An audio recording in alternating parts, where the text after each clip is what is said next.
आज की क्लास शुरू करते हैं। शेयर और सब्सक्राइब करना ना भूलना। 16.5 से ठीक है। 16.4 खत्म हो गई है, अब 16.5 शुरू करेंगे। उस दिन मैंने बताया था कि हमारे पास 16.5 लगभग वही है जो 16.4 थी। ठीक है, थोड़ा बहुत अंतर है। क्या अंतर है अभी हमें समझ में आएगा, क्या करना है पढ़ते हैं। फर्स्ट क्वेश्चन है, if a fair coin is tossed 10 times, एक सिक्के को 10 बार उछाला जाता है। अब एक बात सोचो कि अगर एक सिक्के को 10 बार उछाला जा रहा है तो एस बनाना आसान है कि कठिन है? एस कठिन होगा, क्योंकि हमें बस 2 बार उछालते हैं तो 4 बनता है, 3 बार उछालते हैं 8 बनता है, तो ऐसे 10 बार उछालेंगे तो बहुत ज्यादा बन जाएगा। ठीक है, तो पहले हमें समझ में आ जाता है कि यहाँ कहीं ना कहीं 16.5 दिख रही है, क्योंकि यहाँ नंबर ऑफ जो कंडीशन है वो बहुत ज्यादा है। ठीक है, यानी कि बहुत ज्यादा बार कोई चीज हो रही है, तो इसको हम कहते हैं एन। आगे पढ़ते हैं। The find the probability of the following exactly 6 head. अब एक बार सोचना, अब 16.4 पे अगर यही क्वेश्चन होता कि अगर n बराबर 10 है, ठीक है, यानी कि हम सिक्के को 10 बार उछाल रहे हैं और प्रायिकता बंटन बनाना होता, तो हम x क्या क्या लिखते हैं। देखो तुम्हें रफ में ये काम लिखना है, रफ में, फेयर में नहीं करना है। कि अगर x लिखें तो क्या होगा, 0 होगा, 1 होगा, 2 होगा, 3 होगा, 4 होगा, 5 होगा, 6 होगा, 7 होगा, 8 होगा, 9 होगा, 10 होगा। मतलब कि हेड एक बार भी नहीं आया, हेड एक बार आया, हेड 2 बार आया, हेड 3 बार आया, 4 बार आया, 5 बार आया। ऐसे ही होता है ना जब हम x निकालते हैं। तो ये है x। ठीक, अब इसी में से हमें वही क्वेश्चन पूछेगा जो हमें स्पेसिफिक बता देगा कि हमें इसके लिए निकालना है। ठीक है, तो अब हम क्वेश्चन करते हैं। फर्स्ट का फर्स्ट कह रहा है एग्जैक्टली 6 हेड, मतलब हम 10 बार उछालें और कंप्लीट 6 हेड आए। तो इसका क्या मतलब है इस वाले 6 का? यही तो मतलब है कि 10 में से 6 बार आ रहा है। ठीक है, तो अब हमें थोड़ा सा ध्यान ये रखना है कि 16.5 और 16.4 में बस एक बहुत ज्यादा बड़ा डिफरेंस ये था कि हम 16.4 के क्वेश्चन को भी 16.5 से निकाल सकते थे, लेकिन उन्होंने सभी क्वेश्चनों में एक ही चीज कह दी कि विदाउट रिप्लेसमेंट है। तो जब विदाउट रिप्लेसमेंट था तो हम इसको नहीं कर पा रहे थे। ठीक है, लेकिन जब विद रिप्लेसमेंट होता है तो हमारे पास एक बहुत अच्छा तरीका होता है करने का। और खास तौर से अगर x 0 से लेकर 10 तक है, तो अब कौन सा तरीका होता है हम देखते हैं। और शायद वहां एक क्वेश्चन में तरीका आया भी था, हमसे वो पूछ रहा है हेड के लिए, है ना। तो हम मान लेते हैं, हमने हेड को माना p। याद आएगा हमने पीछे क्वेश्चन किया था 16.4 में कि अगर p हमने माना हेड होना है, तो अब हमें ये 10 बार के लिए नहीं निकालना है, हमें ये निकालना है कि एक सिक्के को एक बार उछालने पर हेड आने की प्रायिकता क्या होती है। पता है अपने को 1/2 होती है। सिक्का है तो और आसान हो गई, क्योंकि हेड और टेल दोनों की आने की प्रायिकता ही 1/2 होती है। लेकिन हम लिखेंगे हेड ना आने की प्रायिकता, हम ये नहीं लिखेंगे टेल आने की प्रायिकता, क्योंकि वो हमसे क्वेश्चन हेड के लिए पूछ रहा है, तो हम कह रहे हैं हेड आने की और हेड ना आने की। हेड ना आने को हम क्यू मान लेते हैं। तो Q की प्रोबेबिलिटी क्या हो गई, एक में से इसको माइनस कर दो तो कितनी आ गई, 1/2। मैं 1 माइनस इसलिए कर रहा हूं कि हेड और टेल में तो आसान है, लेकिन जब क्वेश्चन कुछ और आएगा तो हम उसको Q को हमेशा 1 माइनस करके P करके निकाल लेंगे। ठीक है, अब एग्जैक्टली 6 हेड पूछ रहा है, तो x बराबर 6 के लिए पूछ रहा है। अगर वो हमसे कह रहा होता एटलीस्ट 6 हेड, एटमोस्ट 6 हेड, तो इसका मतलब होता है कम से कम 6, ज्यादा से ज्यादा 6। लेकिन अभी वो हमसे कुछ ऐसा नहीं कह रहा, अभी वो हमसे सिंपल सा कह रहा है कि x बराबर 6 के लिए निकालना है। तो x बराबर 6 के लिए अब ध्यान से फॉर्मूला देखना, फॉर्मूला लिखेंगे एक NCR p to the power r और q to the power n minus r। ठीक है, मतलब n टोटल कितनी बार उछाला गया, r वो होता है जो हम यहाँ x लिख रहे हैं। ठीक है, p ये हमने बनाए रखा है, यानी कि जो चीज पूछ रहा है उसका होना। हमेशा ध्यान रखना x और p की भाषा सेम होनी चाहिए। अब सोचो p क्या था, हेड आना, और x क्या था, हेड का 6 बार आना। तो दोनों चीजें सेम है, हेड के बारे में ही हो रहा है और आने का ही हो रहा है। तो ये बात ध्यान रखनी है कि p और x की भाषा सेम होनी चाहिए। क्यू हेड नहीं आ रहा है, तो सब कुछ पता है हमें, यहां रख देते हैं। एन हो गया 10, सी आर की वैल्यू हमें पता है 6, पी है 1/2 की घात 6 और क्यू है 1/2 की घात 10 माइनस 6। देखो सब कुछ पता है ना, एन की जगह एन रख दिया, आर की जगह आर रख दिया, पी की जगह पी रख दिया, क्यू की जगह क्यू रख दिया। ठीक है, अब हमें इसको सरल करना आता ही है, रफ में कर लेना। 10c6 की वैल्यू क्या होती है, ठीक है, ये रफ में करना है तुमको, मैं एक बार फिर से बता देता हूँ। एनसीआर का फॉर्मूला आता है अपने को, क्या आता है, एनसीआर होता है n factorial upon r factorial into n minus r factorial. ठीक है, तो हमें निकालनी किसकी वैल्यू है, 10c6 की, तो क्या हो जाएगा 10 फैक्टोरियल बटे में 6 फैक्टोरियल, 10 माइनस 6, 4 फैक्टोरियल, सरल कर लिया, 10 9 8 7 6।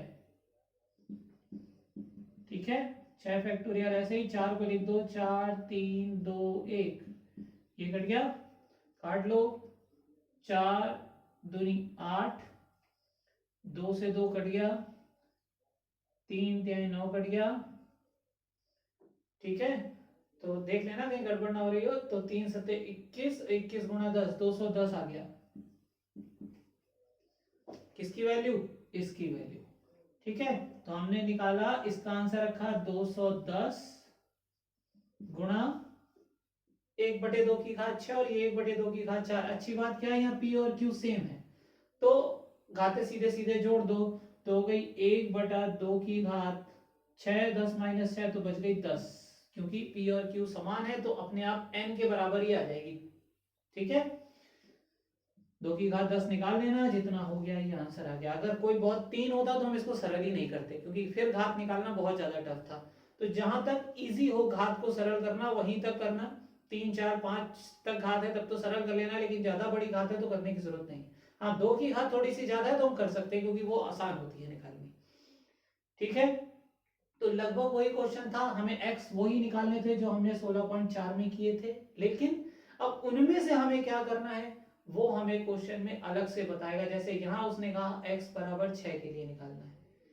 क्लियर हो रही है बात, ठीक, ये फॉर्मूला सबको आना चाहिए क्योंकि अब सब में लगेगा। ठीक है, और अगर इसी क्वेश्चन को हम 16.4 के हिसाब से करना चाहते, ठीक है, तो ध्यान से सोचो, वहां पर जब हम इसको सरल करते हैं तो हम 210 का मतलब हो गया ये 210 बार चीज आ रही है। ठीक है, और 1/2 की घात 6 का मतलब कि हेड 6 बार आएगा और 4 बार नहीं आएगा, जो हम करके लिख रहे थे गुणा गुणा फिर या, तो ऐसे हमें बहुत बार लिखना पड़ेगा। ठीक है, कितनी बार लिखना पड़ेगा, वो 10c6 यानी 210 बार या करके लिखना पड़ेगा, जो कि हम नहीं लिख सकते। ठीक है, तो हमें ये बात ध्यान रखनी है कि ये वही तरीका है लेकिन घुमा के यहाँ दिया गया है।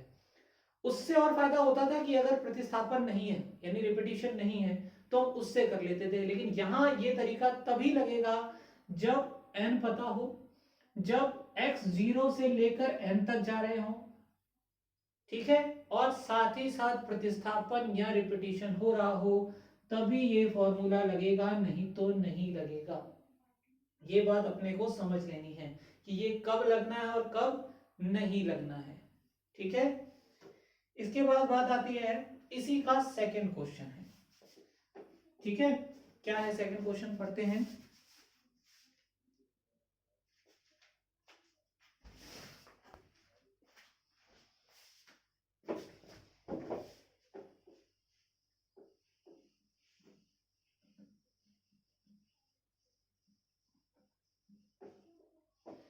सेकंड क्वेश्चन है कि अगर P at least 6, at least 6 का मतलब क्या होगा, 6 या 6 से ज्यादा, तो x, सॉरी x कैपिटल ही बनता है इसमें, x इज ग्रेटर देन और इक्वल टू 6, हमें इसके लिए निकालना है।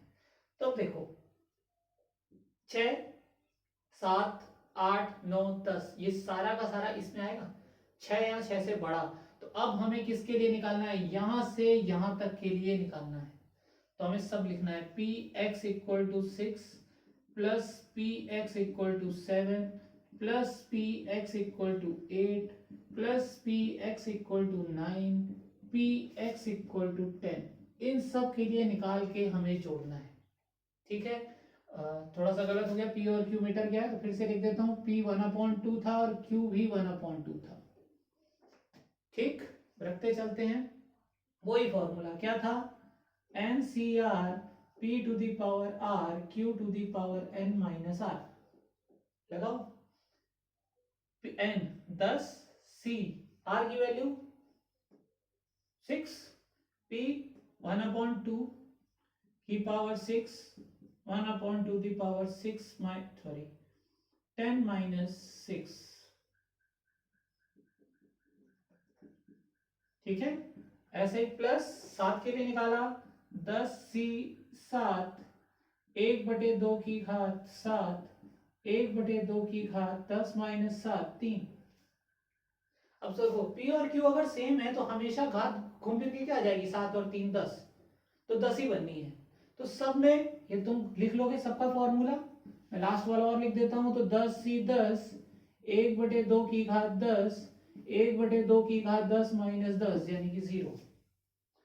ठीक है, तो हम ये कह सकते हैं 1/2 की घात 10 हमने कॉमन कर लिया, क्या बचा अंदर, 10 सी 6 प्लस 10 सी 7 प्लस 10 सी 8 प्लस 10 सी 9 प्लस 10 सी 10।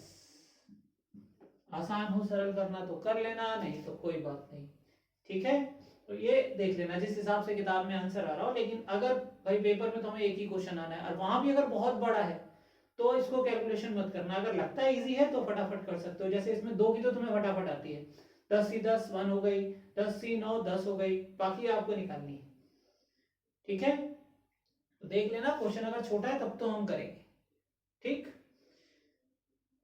अब थर्ड है एटमोस्ट 6 ज्यादा से ज्यादा 6, तो क्या हो सकता है कि भाई एक बार भी 6 ना आए तो भी ज्यादा से ज्यादा 6 हुआ ना, कि भाई 6 या 6 से कम, इससे ज्यादा नहीं होना चाहिए। एटमोस्ट का मतलब ध्यान रखना, ज्यादा से ज्यादा 6 का मतलब अधिकतम 6 का मतलब कि ज्यादा से ज्यादा, जैसे मैं कहूं तुम्हारी जेब में ज्यादा से ज्यादा 10 रुपया है, तो मतलब इसका क्या होगा कि या तो 10 होगा या 9 रुपया होगा, 11 नहीं हो सकता क्योंकि ज्यादा से ज्यादा मैंने बोला है 10 रुपए।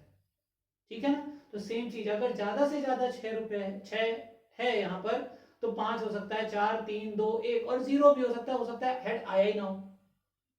ठीक है, हो सकता है तुम्हारी जेब खाली हो, हाँ तो वही चीज बैठी ना। ठीक, तो अब ध्यान से देखो, अब हमारे पास करने का इसके 2 तरीके हैं। सोचो 0 1 2 3 4 5 6 निकालें, या फिर हम ये निकाल के इस पूरे में से माइनस करते हैं। बहुत ध्यान से समझना है चीज, क्योंकि अगर ये समझ में आ गई तो कई क्वेश्चन आसान हो जाते हैं। हमें यहां से यहां तक चाहिए जो कि 1 2 3 4 5 6 7 का निकालना है। ठीक है, और अगर हम देखें हमें जो नहीं निकालना है वो केवल 4 है। ठीक, तो अगर हम उन 4 को निकाल के ये पूरे की प्रायिकता में से माइनस कर दें, अब पूरे की प्रायिकता क्या होती है, अगर 16.4 याद करो तो मैंने जब जब प्रायिकता बंटन बनाया है तो क्या कहा है कि प्रायिकता बंटन बना के चेक करो कि टोटल 1 आ रहा है कि नहीं px। तो अगर इन सबकी प्रायिकता 1 होती है तो 1 में से अगर हम माइनस कर दें px बराबर 7, px बराबर 8, px बराबर 9 और px बराबर 10, तो क्वेश्चन आसान पड़ेगा कि 0 से लेकर 6 तक बनाना। ठीक है, ऐसा मैं क्यों ये वाला तरीका बता रहा हूं, क्योंकि मान लो वो अभी यहां तो उसने 6 कहा, अगर वो कह देता कि ज्यादा से ज्यादा 1, तो तुम 0 और 1 निकाल लेना आसान था, लेकिन वो कह देता कम से कम 1, तो 1 से लेकर 10 तक थोड़ी ना निकालते, है ना। तो हम क्या करते हैं, हम 0 को निकाल के माइनस कर देते। तो अगर ये तरीका हमें आता है कि हमें जो कह रहा है, जो हमें निकालना है वो ज्यादा है या कम है, अगर ज्यादा निकालना है तो हम 1 में से जो बच गए उनको माइनस करते हैं, और अगर हमें कम संख्याएं निकालनी है तो हम वही निकाल लेंगे। जैसे हमें यहाँ पर क्या था, 6 7 8 9 10 निकालना था, तो ये कम था इसके निकालने की तुलना, तो हमने 1 माइनस नहीं किया, हमने डायरेक्ट जो मिल रहा था उसी को कर लिया। ठीक, तो ये बात इसीलिए मैंने कहा था रफ में ये जरूर लिखेंगे, जब हम ये लिखेंगे तो हमें पता हमें कहां से कहां तक निकालना है।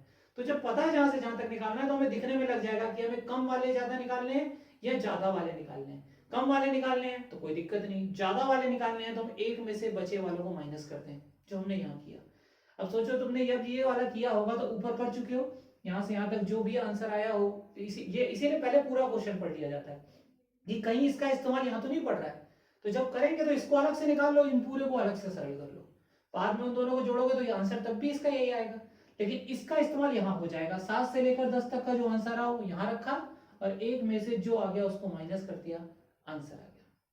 ठीक है, अब 7, 8, 9, 10 के लिए भी फॉर्मूला यही वाला लगाना है जो हमने भी यहाँ किया था 7 के लिए, ऐसे ही सबके लिए। ठीक है, लास्ट, अच्छा हो गया, इसके 3 ही थे। ठीक है, अब सेकंड क्वेश्चन है, an urn ball contain 5 white 7 red and 8 black balls. मतलब हमारे पास सफेद कितनी गेंदें हैं, 5, लाल कितनी है 7 और ब्लैक कितनी है 8, तो यानी कि हमारे पास 8, 7, 15, 5, 20 गेंदें हैं। ठीक है, और 16.5 में तुम अपने आप देखोगे कि विद रेपिटेशन ही दे रहा होगा, पढ़ो आगे। If 4 balls are drawn 1 by 1, 4 बॉलें निकाली गई 20 में से 4। ठीक है, one replacement is the probability with replacement, मतलब अब देखो यहाँ कह दिया विद रिप्लेसमेंट है तो अच्छी बात है, जब विद रिप्लेसमेंट कह दिया तो हमारे लिए क्वेश्चन बहुत आसान हो गया। ठीक है, इसमें अच्छी बात है कि n तो 4 ही है, तो हम चाहें तो हम कर सकते हैं, लेकिन देखो यहाँ जो 16.5 में था वह 2-2 तरीके की गेंदें थी, 3-3 तरीके की नहीं थी। अब यहाँ 3 है, तुमसे अगर ये कह रहा है तो तुम इन दोनों में से भी कोई निकाल सकते हो, तो तुम्हारे लिए क्वेश्चन ज्यादा कठिन हो जाएगा। इसलिए विद रिप्लेसमेंट है कि हम केवल n 4 बॉलें निकालनी है। p देखो ध्यान से, सब में किसके लिए पूछ रहा है, व्हाइट बॉल के लिए, कि white ball, all are white, only 3 are white, none is white, at least 3 are white, तो सब में व्हाइट के लिए पूछ रहा है, तो हम p किसको माने, व्हाइट का होना। ठीक है, तो p हो गया व्हाइट का होना, यानी कि 5/20, 5 में से कोई भी गेंद 20 में से, ये आ गई 1/4। तो q क्या हो गया, q मैंने अभी बताया था। ठीक, अब x मैंने कहा था रफ में लिखो, तो x अब सोचो 4 बॉलें निकालनी है, तो क्या हो सकता है 0, 1, 2, 3, 4, कि एक भी व्हाइट नहीं आई, एक व्हाइट आई, 2 व्हाइट आई, 3 व्हाइट आई, 4, यानी कि चारों की चारों, यानी कि सारी हमने जो निकाली है। तो पहला ऑप्शन देखो वो क्या कह रहा है, ऑल आर व्हाइट, सभी की सभी, यानी 4 निकाली, चारों की चारों व्हाइट आ गई, तो हमें x किसके लिए निकालना है, केवल 4 के लिए, यानी कि हम इस फॉर्मूले में रखेंगे n 4 हो जाएगा, r भी 4 है, p पता है, q पता है, 4 - 4 0 हो जाएगा। ठीक, ओनली 3 आर व्हाइट, बहुत अच्छी बात, न कम न ज्यादा, ओनली 3, केवल 3, तो केवल x बराबर 3 के लिए, है ना। तो ये बात ध्यान रखना, तथ्य हिंदी में लिखा होता है तथ्यता 3, ठीक है, केवल 3, तो बहुत अच्छी बात है, केवल ये तथ्यता लिखा हो, हमें कोई कंफ्यूजन ही नहीं होता, जिसके लिए कह रहा है वो निकाल दो। ठीक, नन इज व्हाइट हमने निकाला और एक भी व्हाइट नहीं गई, तो किसके लिए निकालना है, 0 के लिए, यानी x बराबर 0, कि हमने निकाला 4 बॉलें निकाली लेकिन उसमें से एक भी व्हाइट नहीं आई, तो x 0, यही तो हम पढ़ रहे थे x क्या होता है, एटलीस्ट 3 आर व्हाइट, कम से कम 3 व्हाइट हैं। अब 3 और 4 निकालना आसान है, या 0, 1, 2 ज्यादा है, 3 और 4 ही आसान है ना, तो 3 का निकाला, 4 का निकाला, जोड़ दिया।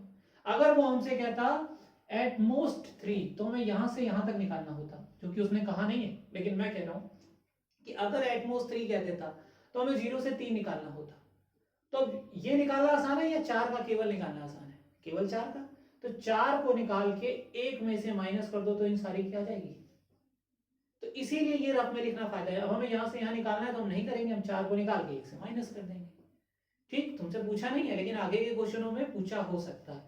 ठीक है, तो इस क्वेश्चन को एक आप करेंगे, आंसर आएगा तो ठीक है, नहीं तो मेरे को मैसेज करके पूछ लेना, आया आया, नहीं आया, नहीं आया तो कल इसको पूरा कर दूंगा। थर्ड अभी नहीं करोगे तुम लोग, फोर्थ करोगे, यानी कि सेकंड करना है, फोर्थ करना है और फिफ्थ करना है, 3 क्वेश्चन करके रखना, आएंगे तो ठीक है, नहीं तो मैं मुझे बताना है, लेकिन करना जरूर, जिससे तुम्हें आदत समझ में आएगी कि ये करने कैसे। ठीक है, ये बहुत छोटे क्वेश्चंस होते हैं, बहुत बड़े क्वेश्चंस ये नहीं होते, इसलिए पेपरों में आने की चांसेस कम होते हैं, क्योंकि 6 नंबर का क्वेश्चन होता है। ठीक है, तो अब 6 और 1 नंबर का भी एक आता है, तो 6 नंबर में तो इसके आने के चांसेस बहुत कम होते हैं, लेकिन 1 नंबर में आने के चांसेस बहुत ज्यादा होते हैं। ठीक है, 16 पॉइंट, इसीलिए मैंने कहा था 16.3 और 16.4 दोनों बहुत इंपॉर्टेंट होती हैं पेपर में आने के लिए, क्योंकि इससे 6 नंबर का क्वेश्चन आता है, और 6 नंबर के लायक 16.3, 4 और विविध होती है। ठीक, तो ध्यान से पढ़ेंगे, विविध यानी मिसलिनियस, इंग्लिश मीडियम वाले ध्यान रखेंगे इस बात को। ठीक, कभी कभी हो सकता है हिंदी का इंग्लिश में ना बोलूं या इंग्लिश को हिंदी में ना बोलूं, तो ध्यान रखेंगे कि कहीं उसको पहले यूज कर चुका हूंगा मैं। ठीक है, कर लेना, और फिर अगर नहीं आए तो मुझे मैसेज कर देना। ओके।